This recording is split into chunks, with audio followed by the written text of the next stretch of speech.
Hello everyone, I am Mohammad Shahrukh Hussain. Welcome to engineering one channel. आज हम लोग पाइथन का एक प्रोग्राम डिस्कस करने जा रहे हैं।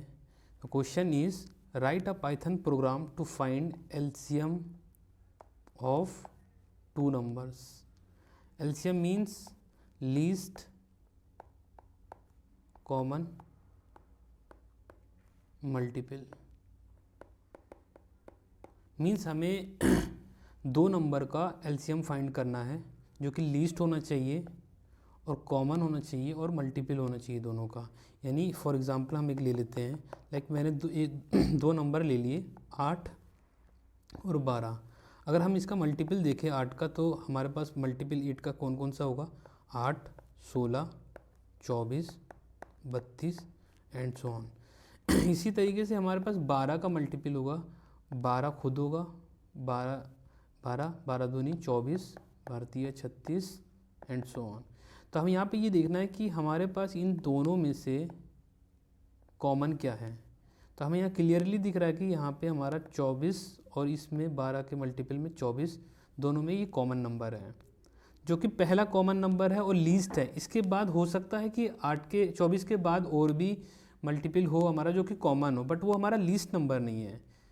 ऐसे ही 12 में भी कोई भी कॉमन हो सकता है, इन दोनों में कॉमन होना चाहिए। तो हमारे पास जो हमारी प्रॉब्लम है वो है लीस्ट फाइंड करना है, यानी कि लीस्ट होना चाहिए और दोनों में कॉमन है एंड दोनों का मल्टीपल क्या है हमारे पास?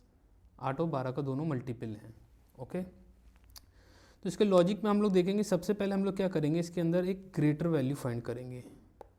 ग्रेटर वैल्यू फाइंड करेंगे तो हम उसको, इसके लिए हम लोग एक कंडीशन लगाएंगे, इफ़ लगा के, और मान लो कि x और y के अंदर वेरिएबल ले लेंगे। तो x is greater than y है, तो हम वहाँ पे ग्रेटर फाइंड कर देंगे x की वैल्यू।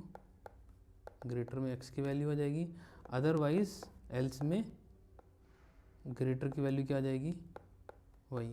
ये ग्रेटर इसलिए फाइंड कर रहे हैं क्योंकि हमें ये पता है कि 8 और 12 का मल्टीपल हमेशा ग्रेटर वाली से ज़्यादा ही होगा।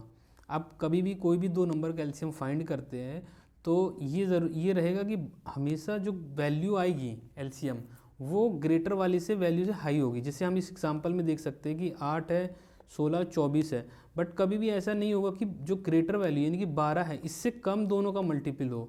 ऐसा तो नहीं होगा कि 10 होगा या 11 होगा, यानी कि इससे ज़्यादा ही होगा। इसलिए हमने यहाँ पे ग्रेटर की वैल्यू फाइंड करी है। इसके बाद हम लोग एक लूप चलाएंगे, व्हाइल लूप चलाएंगे यहाँ पे, जिसके अंदर हम लोग ये फाइंड करेंगे कि जो हमारी ग्रेटर की वैल्यू है वो मेरा जो वैल्यू फर्स्ट वाली है यानी कि 8 एंड जो सेकंड वाली वैल्यू ग्रेटर मॉडुलस 12, ये दोनों की वैल्यू मेरी रिमाइंडर 0 होना चाहिए। ओके, अगर यहाँ पे ये दोनों कंडीशन ट्रू हो जाती है देन मेरा एक वेरिएबल के अंदर वो ग्रेटर की वैल्यू जो होगी, यानी कि मान लो कि मेरा जो 24 है, ग्रेटर की वैल्यू हम इंक्रीमेंट करते जाएंगे, तो जो 24 है वो मेरा 8 से भी डिविजिबल होगा और 12 से भी डिविजिबल होगा। तो इसी तरीके से हमने ग्रेटर की वैल्यू फाइंड करने के बाद मैंने दोनों को डिवाइड कर लिया, यानी कि दोनों से डिविजिबल होना चाहिए, यानी रिमाइंडर 0 होना चाहिए।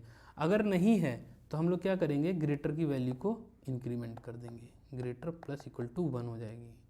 ठीक है, यानी 12 के बाद ग्रेटर की वैल्यू फिर 13 हो जाएगी, फिर 14 हो जाएगी। इस तरीके से हमारी जहाँ पे कंडीशन ट्रू होगी वहाँ पे हमारा एलसीएम फाइंड हो जाएगा।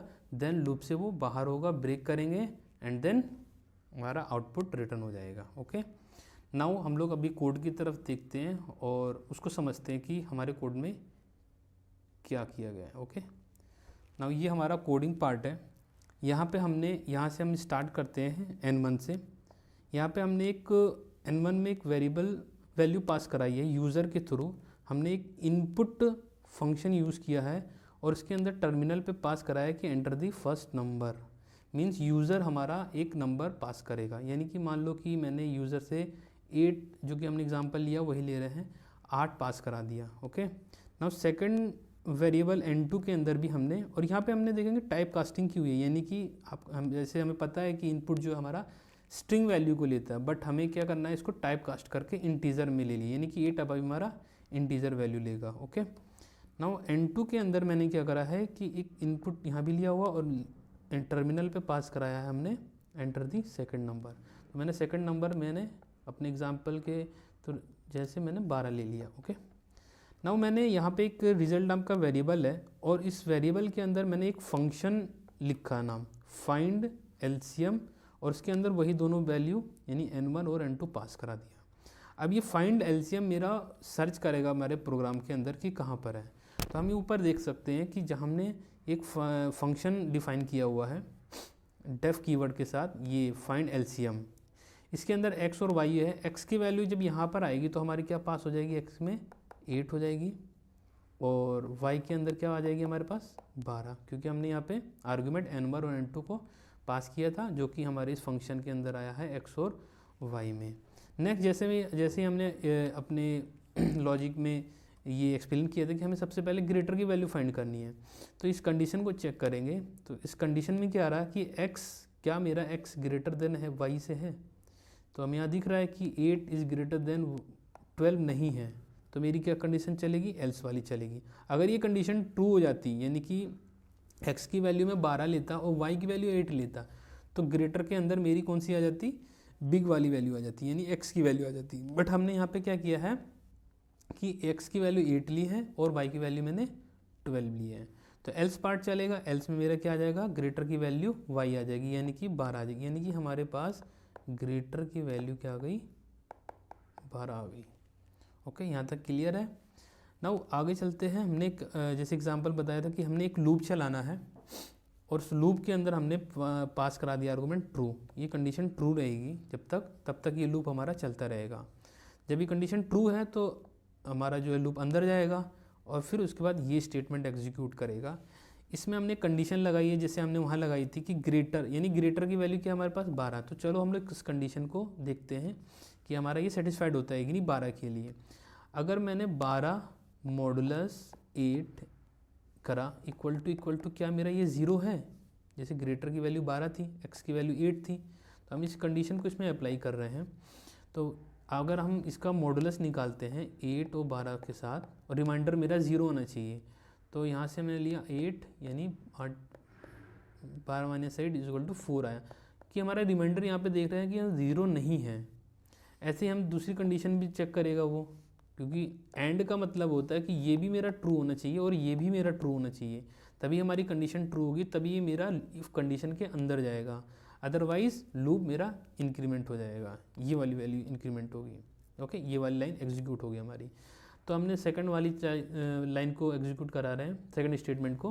वो क्या कर रहा है कि ग्रेटर यानी कि 12 मॉडुलस 12 इक्वल टू 0 है क्या, ये वाली कंडीशन 0 है। अगर मैं इसका मॉडुलस निकालता हूँ 12 के साथ तो मेरा रिमाइंडर 0 आएगा। बट मैंने क्या बताया कि एंड ऑपरेटर के साथ दोनों कंडीशन ट्रू होनी चाहिए, तभी मेरी दोनों कंडीशन जब ट्रू होगी तभी मेरा इफ कंडीशन ये एग्जीक्यूट होगा, अदरवाइज ये फॉल्स रिटर्न करेगा। ओके, तो यहाँ पे ये हमारा केस फेल हो गया है।